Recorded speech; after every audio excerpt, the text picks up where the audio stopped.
আমি বায়োমলিকুলছৰ দ্বিতীয় লেকচাৰৰ ফালে আগবাঢ়িছোঁ। প্ৰথম লেকচাৰত আমি পাইছিলোঁ কাৰ্বহাইড্ৰেটছ। এতিয়া আমি দ্বিতীয় লেকচাৰত পাম প্ৰটিনছ, ভিটামিনছ আৰু এনজাইমছ। এইখিনি পৰীক্ষাত কি প্ৰশ্ন আহিব গোটেই টপিক ৱাইজ মই ইয়াত কাভাৰ কৰিছোঁ।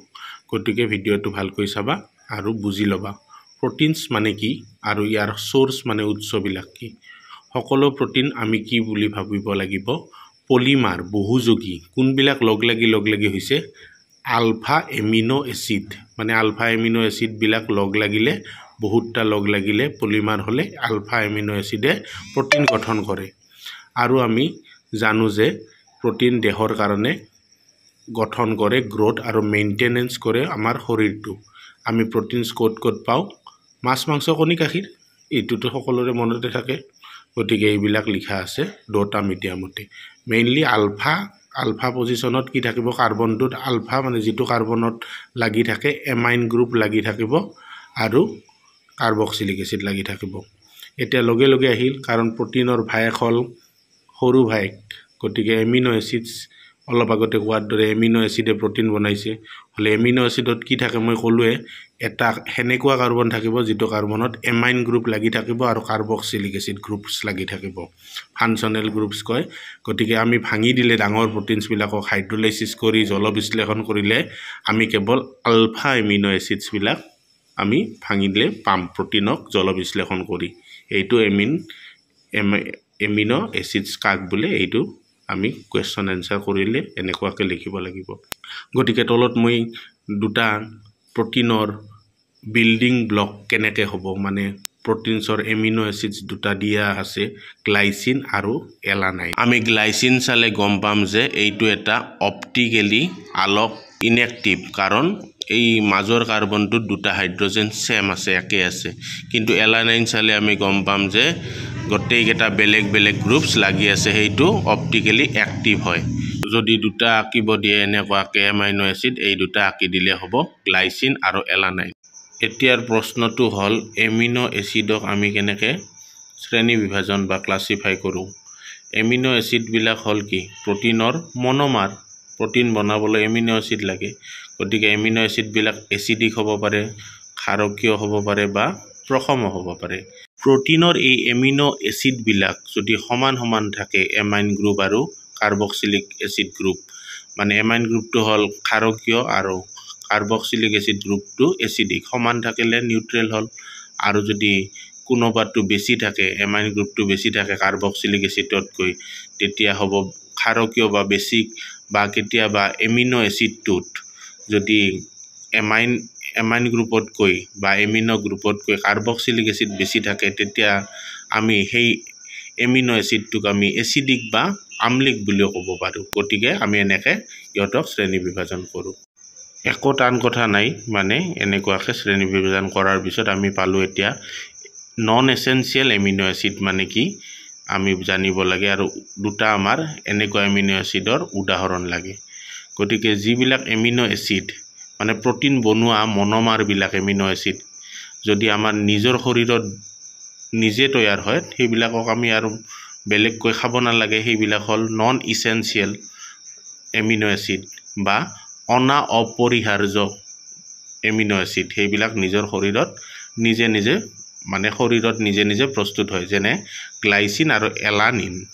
এলানিন আৰু গ্লাইচিন আমি বাহিৰৰ পৰা দিব নালাগে, শৰীৰে নিজে প্ৰস্তুত কৰি লয়। এতিয়া তাৰ উল্টাটো এচেঞ্চিয়েল, মানে অপৰিহাৰ্য বা পৰিহাৰ্য বুলি ক'ব পাৰে। তাৰ দুটা উদাহৰণ দিব দিছে। তাৰ উল্টাটো আগৰটোত নন এচেঞ্চিয়েলটো আমাৰ দেহত নালাগিছিল, নিজে হৈ যায়, আমি বেলেগকৈ খাব নালাগে। গতিকে এইটো এমিনো এচিড এচেঞ্চিয়েল, মানে আমাৰ শৰীৰে বনাব নোৱাৰে, আৰু সেইকাৰণে ইহঁতক আমি খাদ্যৰ দ্বাৰা, ডায়েটৰ দ্বাৰা আমি ইহঁতক লাভ কৰিব পাৰোঁ, যেনে ভেলাইন আৰু লিউচিন। এই দুটা, এইটো ইম্পৰ্টেণ্ট পৰীক্ষাৰ বাবে আহি থাকে। নেক্সট কুৱেশ্যনটো হ'ল হোৱাট ইজ জুৰিয়া আয়ন বা জুইটাৰ আয়ন। অসমীয়াত জুৰিয়া বুলি কয় বা জুইটাৰ আয়ন। আৰু এক্সাম্পল দিব দিছে বা কেনেকৈ ফৰ্ম হয় বুজাই দিব দিছে। মানে এমিনো এচিডটো মই ক'ব গ'লে এই কাৰ্বনটোত যে NH2 আৰু COOH এমাইন আৰু কাৰ্বক্সিলিক এচিড লাগি আছে সিহঁতে কি কৰে আয়ন ফৰ্ম কৰে তলত মই আঁকি দিছোঁ আৰু সেই আয়নটো ফৰ্ম কৰোঁতে সিহঁতে দুটা পোল উৎপন্ন হয় পজিটিভ আৰু নিগেটিভ দুটা মেৰু উৎপন্ন হয় মানে এমাইন গ্ৰুপটো ক্ষাৰকীয় কাৰণে এই প্ৰটনটো লৈ কাৰ্বক্সিলিক এচিডৰ প্ৰটনটো লৈ ল'লে হিটো NH3+ হৈ যাব গতিকে আৰু সেইফালে কি হ'ব H+ টো ওলাই গ'লে COO- কাৰ্বক্সিলেট আয়ন আৰু এইটো এমোনিয়াম আয়ন টাইপ হৈ গ'ল এইটোকে জুইটাৰ আয়ন বুলি কয় গতিকে জুইটাৰ আয়নক আমি ক'ব পাৰোঁ এম্ফোটেৰিক বিহেভিয়াৰ আছে মানে উভধৰ্মী বিহেভিয়াৰ আছে কাৰণ এই জুইটাৰ আয়নটোই প্লাছ আৰু মাইনাছ হ'ল যে ইহঁতে এচিড আৰু ক্ষাৰৰ দুয়োটাৰে লগত বিক্ৰিয়া কৰিব পাৰে গতিকে এইটোৱে জুইটাৰ আয়ন বা জুৰি আয়নে আমাৰ এমিনো এচিডৰ উভধৰ্মী আচৰণটো বুজায় মানে ইয়াতে কোনো ৰকেট সায়েন্স নাই মানে এমাইন মূলকটোৱে প্ৰটন লাভ কৰে আৰু এচিডৰ কাৰ্বক্সিলিক এচিড ফাংচনেল গ্ৰুপ কাৰ্যকৰী মূলকটোৱে সেই প্ৰটনটোৱে এচিড হোৱাৰ কাৰণে এৰি দিয়ে এমাইনটোৱে লয় আৰু এচিডৰ প্ৰটনটো গুচি আহে আৰু দুটা মূৰ উৎপন্ন হয় এইটোৱে জুইটাৰ আয়ন বুলি আমি ক'ব পাৰোঁ এইখিনি কথা মই অসমীয়াটো দিয়া আছে তলত এইখিনি কথা ভালকৈ পঢ়িলে জুইটাৰ আয়ন ক্লিয়াৰ হৈ যাব যে H+ ওলাই যাব আৰু H+ মানে এচিডৰ H+ কাৰ্বক্সিলিক এচিডৰ আৰু প্ৰটনটো সেই প্ৰটনটোক বেছিক এমাইনে মানে এমাইন মূলকে লন পেয়াৰে সেই প্ৰটনটো ল'ব কাৰণ লন পেয়াৰে প্ৰটন লৈ আৰু এচিডে প্ৰটন ত্যাগ কৰে এইখিনিয়ে বস্তুখিনি ক্লিয়াৰলি দিয়া আছে ইয়াত ধুনীয়াকৈ লিখি দিছোঁ অসমীয়া মিডিয়ামত কৈছোঁ গতিকে উভধৰ্মী এই কাৰণে হ'ল যে এই জুইটাৰ আয়নৰ পজিটিভ আৰু নিগেটিভৰ কাৰণে ইহঁতে দুটা ধৰ্ম দেখুৱাই এচিড আৰু ক্ষাৰৰ লগত দুটাৰে লগত ৰিয়াকশ্যন কৰিব পাৰে জুইটাৰ আয়নে এইখিনি বস্তু জুইটাৰ আয়নৰ দুটা মিডিয়ামত দিছোঁ এইটো পৰীক্ষাৰ কাৰণে ইম্পৰ্টেণ্ট ভালকৈ চাই যাবা জুইটাৰ আয়ন কাক বোলে কেনেকৈ বনোৱা হয় জুইটাৰ আয়ন বা কেনেকৈ ফৰ্ম হয় এতিয়া ক'বলৈ গ'লে নেক্সট কুৱেশ্যনটোত মানে চিৰিয়েলি সিকুৱেন্সত বনাইছোঁ গতিকে আমি পেপটাইড বান্ধনি ক'ত পাম এইটো ভাল ইম্পৰ্টেণ্ট এটা প্ৰশ্ন পেপটাইড বান্ধনি হ'ব লাগিলে আমি প্ৰটিন বনোৱাৰ আৰম্ভণি বুলি ক'ব পাৰোঁ গতিকে প্ৰটিন বনাবলৈ লাগিলে দুটা এমিনো এচিড প্ৰথমতে যিটো বান্ধনিৰে লগ লাগিব সেই বান্ধনিটোক আমি পেপটাইড বান্ধনি বা পেপটাইড লিংকেজ বুলি ক'ম য'ত কি হ'ব এটা এমিনো এচিডৰ কাৰ্বক্সিলিক এচিড গ্ৰুপটোৱে আন এটা এমিনো এচিডৰ বা একেই আমাৰ এমিনো এচিডৰ লগত এমাইন গ্ৰুপটোৰ লগত এটা ৱাটাৰ মলিকুল বা পানীৰ অণু বৰ্জন কৰি যি বান্ধনি সৃষ্টি কৰে তাক আমি কি বুলি ক'ম পেপটাইড বান্ধনি বুলি ক'ম য'ত মই গ্লাইচিনক দেখুৱাইছোঁ আৰু এলানাইন দেখুৱাইছোঁ কি ঘটনা হৈছে গ্লাইচিনৰ পৰা কাৰ্বক্সিলিক এচিড গ্ৰুপৰ OH ওলাই গৈছে আৰু এলানাইনৰ পৰা NH2 গ্ৰুপৰ এটা হাইড্ৰজেন ওলাই H2 ওলাই গৈ ত্যাগ কৰি আমাৰ CONH সেইডাল বান্ধনি যিটো পেপটাইড বান্ধনি হাইলাইট কৰি দিছোঁ গতিকে সেইটো পেপটাইড বান্ধনিক আমি এনেকুৱাকৈ লিখোঁ গ্লাইএলা পেপটাইড লিংকেজ বা পেপটাইড বান্ধনি বা গ্লাইসাইল এলানাইন এইখিনি আমি এনেকুৱাকৈ পেপটাইড বান্ধনি পালোঁ দুটা এমিনো এচিড লগ লাগিছে পানীৰ অণু বৰ্জন কৰি এনেকুৱাকৈ সুন্দৰকৈ দেখিব পাৰি CONH হ'ব মানে পানীৰ অণু ওলাই গৈছে কাৰ্বক্সিলিক এচিড আৰু এমাইন গ্ৰুপৰ পৰা এটা নেক্সট কুৱেশ্যনটো ভেৰি ইম্পৰ্টেণ্ট হয় আহি থাকে কাৰণ এই এমিনো এচিড লগ লগা ষ্ট্ৰাকচাৰবিলাক ফাইব্ৰাছ প্ৰটিন হ'ব পাৰে বা গ্ল'বুলাৰ প্ৰটিন হ'ব পাৰে মানে এমিনো এচিড লগ লাগি যিটো প্ৰটিন হয় সেইবিলাক আমি তন্ত্ৰুক প্ৰটিন বা বৰ্তুল আকৃতিৰ প্ৰটিন হিচাপে দেখা পাম গতিকে আমি তাৰ বিষয়ে লিখিম এতিয়া ফাইব্ৰাছ প্ৰটিনবিলাক কি হয় আহৰ দৰে যেনেকুৱা আমাৰ চুলিত থাকে চুলিত আমাৰ কি থাকে কেৰটিন থাকে আৰু মায়োচিন থাকে মাসুলছত এইবিলাক আহযুক্ত হয় গতিকে পলিপেপটাইড হ'ব পেপটাইড বন্ধনীবিলাক লগ লাগি মানে দুটা এমিনো এসিডে পেপটাইড বনাব তাৰ পিছত আৰু লগ লাগিলে এনেকুৱাকৈ বাৰি বাৰি পলিপেপটাইড হৈ যাব CONH যি অলপ আগতে হাইলাইট কৰি দেখুৱাইছিলোঁ সেইবিলাক এনেকুৱাকৈ কিছুমান প্ৰটিন এনেকুৱা ষ্টাইলত লগ লাগিব যে সিহঁতৰ মাজত এই হাইড্ৰোজেন আৰু ডাইসালফাইড বণ্ডবিলাক এনে ফাইবাৰ লাইক ষ্ট্ৰাকচাৰ গঠন কৰে মানে আযুক্ত হয় গতিকে ইহত পানীত সলিবল নহয় বা দ্ৰৱণীয় নহয় গতিকে কেৰটিন যদি প্ৰটিনটো পানীত আমাৰ সলিবল হ'লেহেঁতেন বা এইবিলাক আমি এই চুলিত আমি এইবিলাক প্ৰটিন আমি নাপালোহেঁতেন গতিকে কেৰটিন আমাৰ ক'ত থাকে চুলিত থাকে উলত থাকে আৰু সিল্ক খুঁটাত থাকে আৰু মায়োচিন ক'ত থাকে মাসুলছত থাকে গ্লোবুলাৰ প্ৰটিনবিলাক হ'ল ঘূৰণীয়া আকৃতিৰ প্ৰটিন গতিকে সেইবিলাক পানীত সলিবল হয় আৰু এইবিলাক আমি তলত আমি অসমীয়া মিডিয়ামতো দিয়া আছে যে তন্ত্ৰক প্ৰটিনটো এনেকুৱাকৈ ক'লোঁ আৰু ইহঁতক আমি ক'ত পাওঁ কেৰটিন আৰু মায়োচিন আৰু বৰ্তুল আকৃতিৰ প্ৰটিন মানে গ্লোবুলাৰ প্ৰটিন ইয়াত পলিপেপটাইড চেইনবিলাক বা শৃংখলবিলাক মানে বৰ্তুল মানে ঘূৰণীয়া হ'ব লাগিলে কি কইলৰ দৰে হয় কুণ্ডলী পকাই থাকে আৰু ইহঁত কি এই প্ৰটিনবোৰ পানীত সলিবল হয় এইটো ডিফাৰেন্স হয় এক মাৰ্ক দি ডিফাৰেন্সও দিলে বৰ্তুল আকৃতি আৰু এই তন্ত্ৰক প্ৰটিন ফাইব্ৰাছ প্ৰটিন আৰু গ্লোবুলাৰ প্ৰটিনৰ ডিফাৰেন্সটো ক'ব পাৰি এতিয়া নেক্সট প্ৰশ্ন হ'ল প্ৰটিনৰ শেপটো বহুত ডাঙৰ গতিকে প্ৰটিনৰ শেপ বা আকৃতিৰ বিষয়ে আমি ষ্ট্ৰাকচাৰৰ বিষয়ে আমি জানিব লাগিলে আমি মেইনলি সিহঁতক চাৰিটা ভাগত ভাগ কৰিছোঁ প্ৰাইমাৰী ষ্ট্ৰাকচাৰ অফ প্ৰটিন গতিকে ইয়াতে কি হয় এই পেপটাইড বান্ধনী লগ লাগি বহুত পলিপেপটাইড বান্ধনী হয় আৰু এইবিলাকে এটা নিজস্ব এটা সিকুৱেন্সত থাকে এই যাৰ কাৰণে নোবেল প্ৰাইজ পাইছিল এইবিলাকৰ আমাৰ ষ্ট্ৰাকচাৰ ডিটাৰমাইন 100% আমাৰ গম পোৱাৰ বাবে এই বছৰ 2024 যোৱা বছৰ পাইছিল তোমালোকে এইবিলাক অলপ জিকে টাইপৰ বস্তু সেকেন্ডাৰী প্ৰটিনত কি কৈছে দুটা ষ্ট্ৰাকচাৰ থাকে আলফা হেলিক্স আৰু বিটা প্লিটেড হেলিক্স মানে এই ৰছিৰ দৰে পাক খোৱা আৰু বিটা প্লিটেড মানে আমাৰ এই ঠাক কৈ দিয়া গতিকে এনেকুৱাকৈ থাকে অলপ চাই গ'লে হ'ল সেকেন্ডাৰী ষ্ট্ৰাকচাৰটোৰ বিষয়ে আহিব পাৰে পৰীক্ষাত টাৰচিয়াৰীটোৱে সেকেন্ডাৰীৰ অলপ নিউ ভাৰ্সন গতিকে সেকেন্ডাৰী আৰু টাৰচিয়াৰী ষ্ট্ৰাকচাৰত আমাৰ কি এই ফোৰ্সেস আৰু স্টেবিলাইজ কৰে এইখিনি আমাৰ দিয়া আছে ভান্ডাৰৱাল ফোৰ্সেস ইলেক্ট্ৰোষ্টেটিক ফোৰ্স অফ এট্ৰাকশন আৰু কোৱাটাৰনাৰী ষ্ট্ৰাকচাৰটো আমাৰ কি হয় এই some of the proteins are composed of 2 or more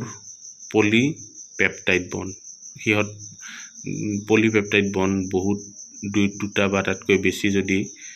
লগ লাগে চেইন বিলাকক সাব ইউনিটস বুলি কয় হিহতৰ মানে স্পেশাল এৰেঞ্জমেন্ট মানে 3D এৰেঞ্জমেন্টত সেই সাব ইউনিটস বিলাকক আমি কেনেকুৱাকৈ চাম সেইবিলাক আমাৰ কোৱাটাৰনাৰী ষ্ট্ৰাকচাৰত দিয়া আছে আৰু এইখিনি অসমীয়া মিডিয়ামত সুন্দৰভাৱে দিয়া আছে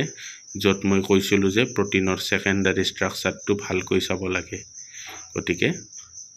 সেকেন্ডাৰী ষ্ট্ৰাকচাৰ দুটা আলফা হেলিক্স মানে ৰছিৰ দৰে পকুৱাৰ নিচিনা আৰু বিটা প্লিটেড মানে বিটা থুৰিয়া পাত মানে প্লেটৰ দৰে মানে ইটা যেনেকুৱাকৈ থব পাৰি হেনেকুৱাকৈ আমি এইবিলাক বিটা প্লিটেড হেনেকুৱাকৈ থাকে য'ত আমি গম পাওঁ যে পেপটাইড বন্ধনীৰ CO আৰু NH গ্ৰুপ বিলাক মানে হাইড্ৰোজেন বান্ধনীৰ দ্বাৰা মানে সিহঁতে মানে এক্সটেন্সিভলি সিহঁতে ফাজ খাই থাকি এনেকুৱা আলফা হেলিক্স আৰু বিটা প্লিটেড গঠন কৰে টাৰচিয়াৰী ষ্ট্ৰাকচাৰটো আকৌ এবাৰ কৈ দিছোঁ মানে দুটা প্ৰধান আণৱিক তন্ত্ৰুক আৰু বৰ্তুল আকৃতিৰ সৃষ্টি কেতিয়া হয় টাৰ্চিয়াৰী গঠনত প্ৰটিনৰ তন্ত্ৰুক মানে অলপ আগতে এটা কোৱেশ্চনত পাইছিলো ফাইব্ৰাছ আৰু গ্লোবুলাৰ প্ৰটিন সৃষ্টি হয় আৰু ইহত এনেকুৱাকে শক্তিশালী বান্ধনী গঠন কৰে ইহতে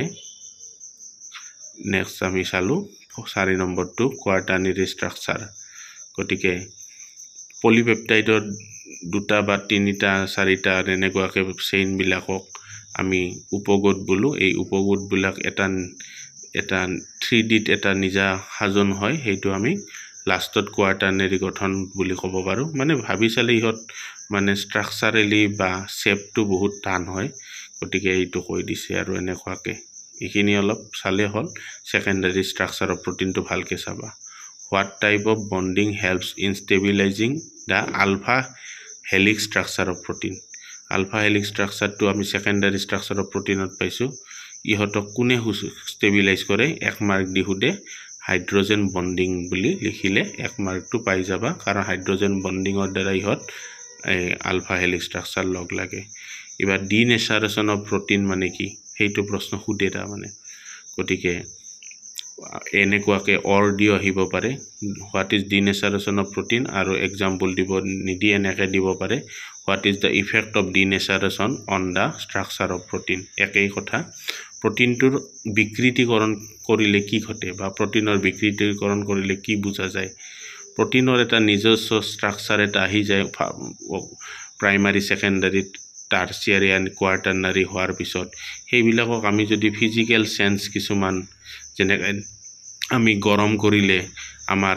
কণিত থকা গ্লোবুলাৰ প্ৰটিন বিলাক কি হৈ যায় কোগুলেশন বা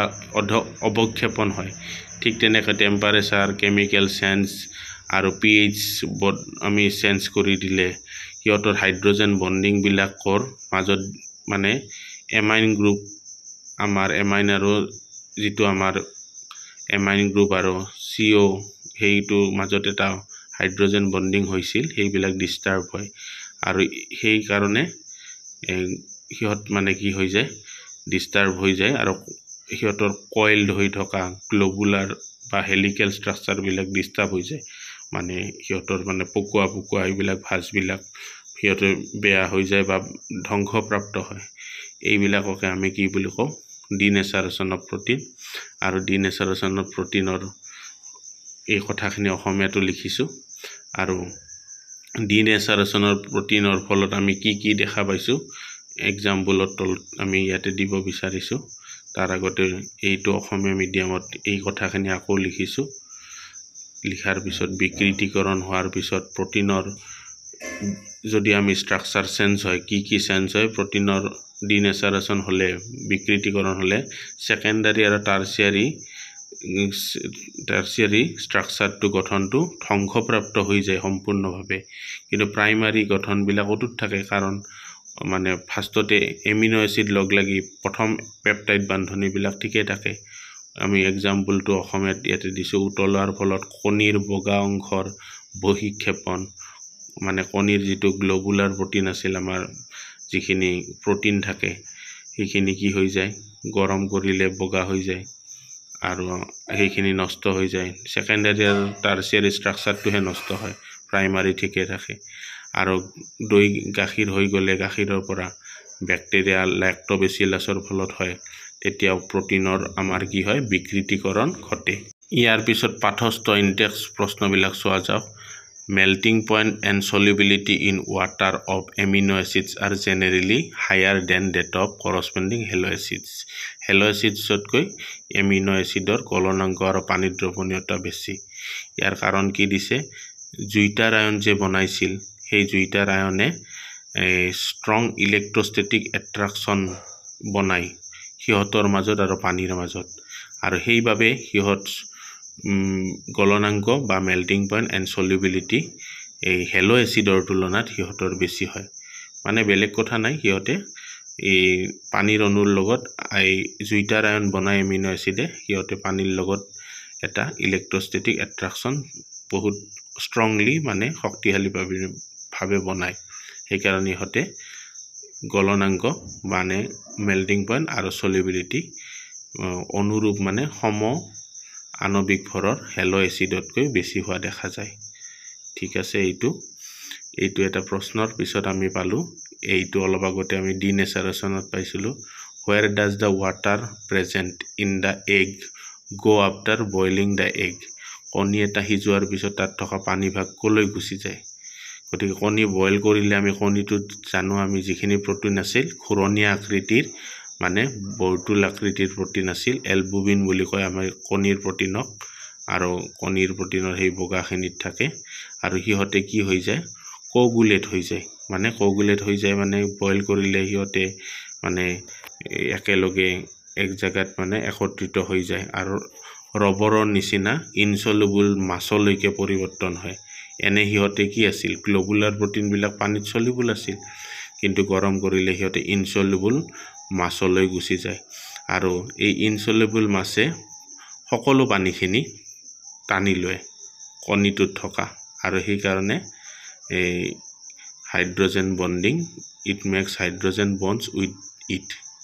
মানে হাইড্ৰোজেন বন্ডিং বনাই দিয়ে এই অদ্ৰৱণীয় ভৰখিনিয়ে কণীটোত থকা সকলোখিনি পানী শোষণ কৰি ই পানীৰ সৈতে হাইড্ৰোজেন বান্ধনী গঠন কৰে গতিকে এই দুটা আছিল ইনটেক্সৰ প্ৰশ্ন গতিকে আমি কণীৰ পিছত আমি প্ৰটিনৰ আমি হেক কৰি এনজাইম পালো এনজাইমৰ প্ৰশ্ন কেতিয়াবা আহিব পাৰে এনজাইম মানে আমি জানো যে কেটেলিষ্টৰ দৰে কিন্তু কেমিক্যাল ৰিঅ্যাকশনৰ কাৰণে কেটেলিষ্ট কিন্তু জীবদেহৰ কাৰণে এনজাইম গতিকে জীবদেহৰ কি এনজাইম আছে আমি জানিব লাগিব এনজাইম বিলাক হল জীব কেটেলিষ্ট মানে জীব অনুঘটক আৰু ইহত সকলোবিলাক গ্লোবুলাৰ ঘূৰণীয়া আকৃতিৰ বা বৰ্তুল আকৃতিৰ প্ৰটিন হয় বিভিন্ন কেমিক্যাল ৰিঅ্যাকশনত আমি কি দেখো জীবদেহৰ ভিতৰত বহুত কেমিক্যাল ৰিঅ্যাকশন হয় মানে জীৱ ৰাসায়নিক বিক্ৰিয়া ঘটে আৰু সেইবিলাকক আমি বায়োকেটালিষ্ট বা এনজাইম বুলি ক'ব পাৰো তলত এটা এনজাইম আমি ক'ত ব্যৱহাৰ কৰো কেনেকুৱা ৰিঅ্যাকশনত ব্যৱহাৰ কৰো দিয়া আছে যে আমি জল বিশ্লেষণ কৰিলে আমি মেল্টোজক তেতিয়া আমাক এটা এনজাইম লাগে মেল্টোজটো জল বিশ্লেষণ কৰিলে আমি এই কাৰ্বোহাইড্ৰেটত পাইছো যে দুটা গ্লুকোজ পাও জল বিশ্লেষণৰ ওপৰত হাইড্ৰোলাইসিস কৰাৰ ফলত গতিকে মেল্টোজক হাইড্ৰোলাইসিস কৰা এনজাইমটো হল মাল্টোজ গতিকে মেল্টোজক আমি মাল্টোজেৰে আমি অনুঘটকেৰে মানে মাল্টোজ অনুঘটক ব্যৱহাৰ হয় গতিকে এইখিনি কথা অসমীয়াটো আছে গতিকে বিভিন্ন ৰাসায়নিক জীবদেহত ঘটা বিভিন্ন ৰাসায়নিক বিক্ৰিয়া কিছুমান নিৰ্দিষ্ট জীৱ অনুঘটক বুলি কৈছো যে এই উপস্থিতিত ঘটে এইবোৰকে এনজাইম বা উৎসেচক বুলি অসমীয়াত উৎসেচক লিখা হয় ইংলিছত আমি এনজাইম লিখো প্ৰায় সকলোবোৰ এনজাইমে ঘূৰণীয়া আকৃতিৰ মানে বৰ্তুল আকৃতিৰ প্ৰটিন মানে গ্লোবুলাৰ হলে মেল্টোজক যেতিয়া জল বিশ্লেষণ কৰো তেতিয়া আমি গ্লুকোজ পাও আৰু ইয়াত মাল্টেজ নামৰ এনজাইমে কেটালিস কৰে বা অনুঘটন কৰে এই বিক্ৰিয়াটোত মাল্টেজটো এটা কি এনজাইম বা উৎসেচক এইটো আমি মাল্টেজৰ ডাইস্যাকাৰাইড এটা আছিল মাল্টেজ এটা ডাইস্যাকাৰাইড যেনেকৈ ফ্ৰুক্টোজ আমি পাইছিলো গ্লুকোজ আৰু ফ্ৰুক্টোজ পাইছিলো সুক্ৰোজৰ পৰা গতিকে মাল্টেজক কৰিলে দুটা গ্লুকোজ পাও এতিয়া 2 নম্বৰ প্ৰশ্ন এনজাইমৰ এটা আছে যে এনজাইমৰ মেকানিজম আমি কেনেকৈ চাম গতিকে এনজাইম বিলাকক আমাৰ শৰীৰত বহুত কম পৰিমাণৰ লাগে আমাৰ জীবদেহৰ ৰাসায়নিক বিক্ৰিয়াবোৰত এনজাইম আমাক বহুত কম পৰিমাণৰ লাগে আৰু সেইটোৱে আমাৰ কি কৰে ৰাসায়নিক বিক্ৰিয়াটো শৰীৰৰ যিটো লাগা বিক্ৰিয়া প্ৰয়োজনীয় বিক্ৰিয়া এনজাইমে চলাই নিয়ে আৰু এনজাইম বিলাকে এই অ্যাক্টিভেশন এনাৰ্জি বা সক্ৰিয়ণ শক্তিটো কমাই দিয়ে এইটো আমি ৰাসায়নিক গতিবিজ্ঞানত পাইছো যে ৰাসায়নিক অনুঘটকবোৰৰ দৰে এনজাইমটো যেহেতু এটা অনুঘটকে জীৱ অনুঘটক বা উৎসেচক ইহতে কি কৰে বিক্ৰিয়াৰ সক্ৰিয়ণ শক্তিৰ পৰিমাণ হ্ৰাস কৰে গতিকে এনজাইম কাক বুলি গম পালো এনজাইমৰ এটা এক্সাম্পল পালো যে মেল্টোজক মাল্টেজে এই হাইড্ৰোলাইসিস কৰি দুটা গ্লুকোজ বনাইছিল আৰু এনজাইমৰ অলপ সৰুকৈ আমি ক্ৰিয়াবিধিটো ইয়াৰ পৰা বুজি পালো এতিয়া আমি নেক্সট চাম ভিটামিন। ভিটামিন মানে ভিট মানে আমাৰ সঞ্জীৱনী শক্তিত যোনে দিয়ে, আৰু এমিন মানে এমাইন্স মূলক থাকে, গতিকে এমাইন ইটো নাই, এছ ডাইৰেক্ট দিয়া হয় ভিটামিনৰ কাৰণে,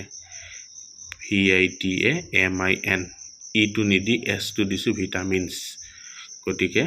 আমি ভিটামিন কাক বোলে আৰু ভিটামিনৰ ক্লাছিফিকেশ্যন বা শ্ৰেণী বিভাজন কেনেকৈ কৰোঁ। ভিটামিন বুলি ক'লে আমাৰ কি, আমাৰ শৰীৰত লাগা কিছুমান অৰ্গেনিক বা জৈৱ যৌগ কম পৰিমাণে আমাৰ খাদ্যত থাকিব লাগে, আৰু যিখিনি নাথাকিলে ডেফিচিয়েঞ্চি হ'লে কি হয়, বেমাৰ হয়। সৰুতে পাইছোঁ ক্লাছ 6তে A ভিটামিন, B ভিটামিনৰ অভাৱত বা C ভিটামিনৰ অভাৱত কি বেমাৰ হয়, সেইবিলাক ভিটামিনক আমি ইয়াতে পাম। হ'লে এতিয়া ক্লাছিফিকেশ্যন কেনেকৈ কৰিম, আমি ভিটামিনবিলাকক দুটা শ্ৰেণীত আমি ক্লাছিফিকেশ্যন কৰিম, যে ইহঁতে আইদাৰ পানীত চলিবল হ'ব, নহ'লে ফেটত চলিবল হ'ব, চৰ্বিত, পানী আৰু চৰ্বিত। প্ৰথমতে ফেট চলিবল ভিটামিনছ।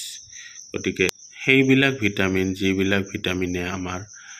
ফেট বা অইলছত চলিবল হয় কিন্তু পানীত চলিবল নহয়, সেইবিলাকক ফেট চলিবল ভিটামিনত অন্তৰ্ভুক্ত কৰা হৈছে।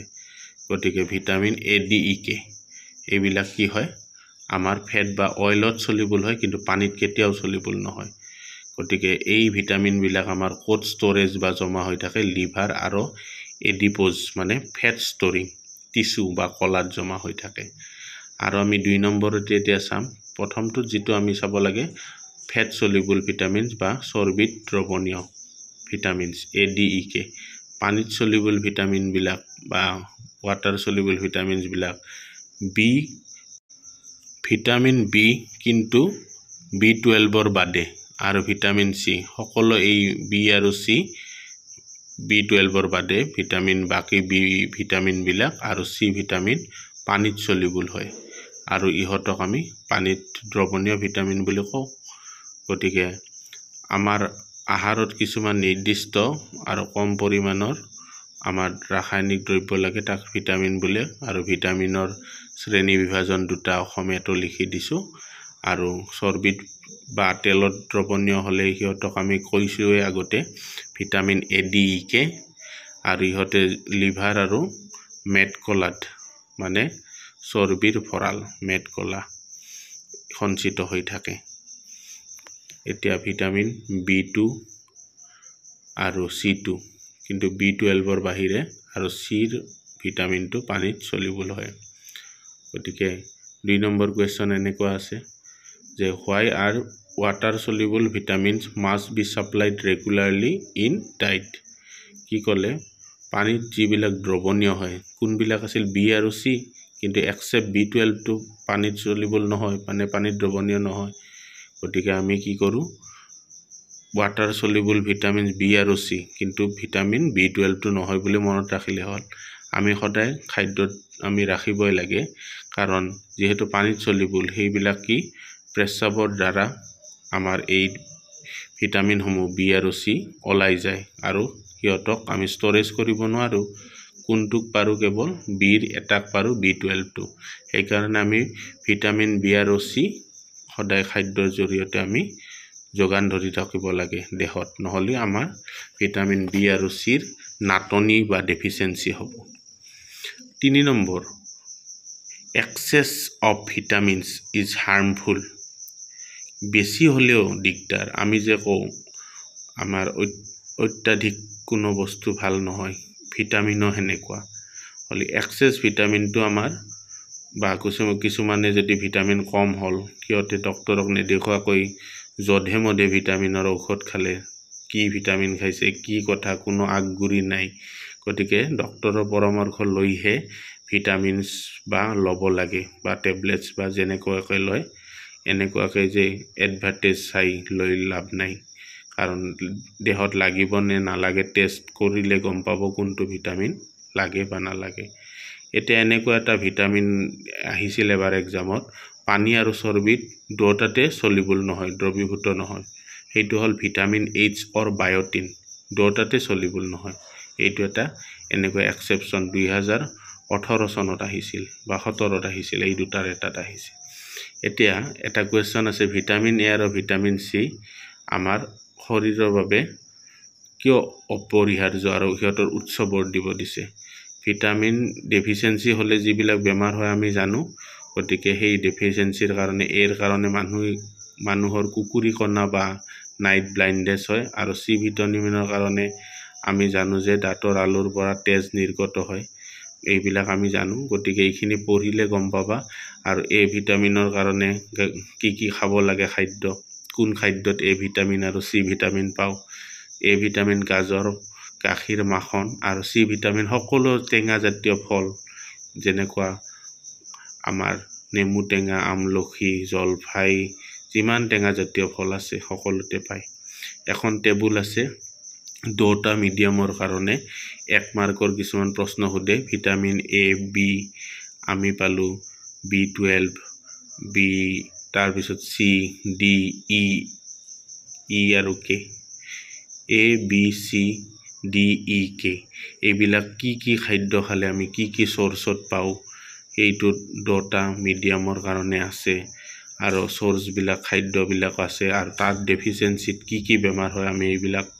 অলপ ভালকৈ পঢ়িব লাগিব আমি সৰুতে পোৱাৰ দৰে ভিটামিন এ মানে কি খাদ্যত পাওঁ আৰু এই ভিটামিন এৰ নাটনি হলে আমাৰ কি বেমাৰ হয় চকুৰ আমাৰ মানে কিছুমান আমাৰ কুকুৰি কানা বা এনেকুৱা নাইট ব্লাইণ্ডনেছ ইংলিছত লিখা হয় এনেকুৱাকে আমাৰ অসুবিধা হয় বা এইখিনি মানে এই ভিটামিন অভাৱজনিত ৰোগ হয় ভিটামিন বিৰ কাৰণে হয় বেৰি বি মানে বেৰি মনত ৰাখিব পাৰি গতিকে কি খাদ্য খালে এইবিলাক ভিটামিনৰ অভাৱ নাইকিয়া হয় সেই খাদ্যৰ উৎসবিলাকত দিয়া আছে মেইনলি এ বি মনত ৰাখিলে হ'ল প্ৰটিন জাতীয় খাদ্য খাব লাগে শাক পাচলি খাব লাগে এই ভিটামিনৰ কাৰণে কুকুৰি কানা হয় কুকুৰি কণা বুলি ক'লে ৰাতি দেখা নাপায় দিনত দেখা পায় গতিকে চকুৰ লগত জড়িত বি মানে বেৰি মানে কি হয় মানে গ্ৰোথ বা এই মাংসপেশীবিলাক দুৰ্বল যেন হয় চি ভিটামিন এনেকুৱাকে আছে চি ভিটামিনৰ কেমিকেল নেম এসকৰ্বিক এচিড আহিব পাৰে কলো অলপ আগতে যে চি ভিটামিন সকলো টেঙা জাতীয় খাদ্য চি ভিটামিনৰ কাৰণে স্কাৰ্ভি হয় ডি ভিটামিন সকলোৱে জানে যে কেলছিয়াম বা ৰ'দত বিনামূলীয়াকৈ খাব পাৰি ৰাতিপুৱাৰ সূৰ্যৰ পোহৰ হাড়ৰ গঠন দুৰ্বল হয় ই ভিটামিনৰ অভাৱত এই এনেকুৱাকে RBC আৰু মাস্কুলাৰ উইকনেছ বা মাংসপেশীৰ দুৰ্বলতা হয় ভিটামিন ইৰ উৎস কেতিয়াবা আহে এবাৰ আহিছিল ভেজিটেবল অইলছ লাইক এই সানফ্লাৱাৰ অইল এইবিলাক খাব পাৰি আৰু ভিটামিন কে মানে কি তাত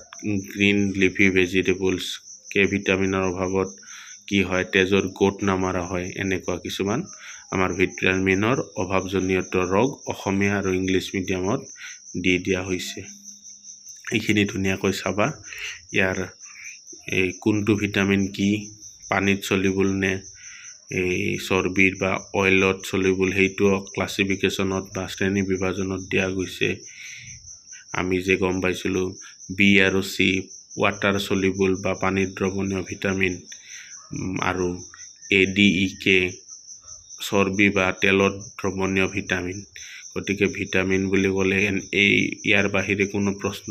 হ'বই নোৱাৰে সকলোখিনি আছে ভিটামিনৰ নাম ৰাসায়নিক নাম আৰু সিহঁতৰ উৎস আৰু সিহঁতৰ পৰা হোৱা অভাৱজনিত ৰোগসমূহ নেক্সট আমি আজি কৰাৰ ভিতৰত পালো প্ৰটিনছৰ গোটেইখিনি এমাইন চালো আৰু ভিটামিন চালো নেক্সট ক্লাছত আমি শেষৰ ভিডিঅ'টো নিউক্লিক এচিডেৰে জীৱ অণু ক্লাছ 12 কেমিষ্ট্ৰিৰ পৰীক্ষাও আহি আছে শেষ কৰিম লেকচাৰ 3 এতিয়ালৈ যিখিনি কৰিলো দুটা ভিডিঅ'ত প্ৰথম ভিডিঅ'ত আছিল বায়োমলিকুলছৰ কাৰ্বোহাইড্ৰেটছখিনি এতিয়া এইটো লেকচাৰ 2 আছিল ইয়াত প্ৰটিনছ এনজাইমছ ভিটামিন আছে আৰু এতিয়া আহিবলৈ বাকি আছে লেকচাৰ 3 নিউক্লিক এচিডছ গতিকে এইখিনি কৰিলে আমাৰ জীৱ অণু বায়োমলিকুল শেষ হ'ব গতিকে শেষৰ ভিডিঅ'টোৰে লগ পোৱাৰে প্ৰতিশ্ৰুতি ৰাখি এই ভিডিঅ'টো অন্ত পেলাইছোঁ। ভালকৈ নোটছখিনি বনাই ল'বা নিজে লিখি আৰু পঢ়ি যাবা, চাই যাবা আৰু এক্সামত গোটেই 7 মাৰ্কছ সকলোৱে ল'বলৈ সক্ষম হোৱা যাতে। আমাৰ আহিবলগীয়া নিউক্লিক এচিডটো মই হাইলাইট কৰি থৈ দিছোঁ। এইটো লেকচাৰ 3 সকলোৱে পাবা। আজিলৈ বিদায়। তোমালোকৰ পৰীক্ষাৰ প্ৰস্তুতি একদম ভালকৈ কৰি যোৱা আৰু ক্লাছ 12ৰ সকলোৰে নিজা নিজা সপোনবোৰ পূৰণ কৰা। এইখিনিয়ে আজিৰ ভিডিঅ'ত মই ক'বলগীয়া আছিল। বাই।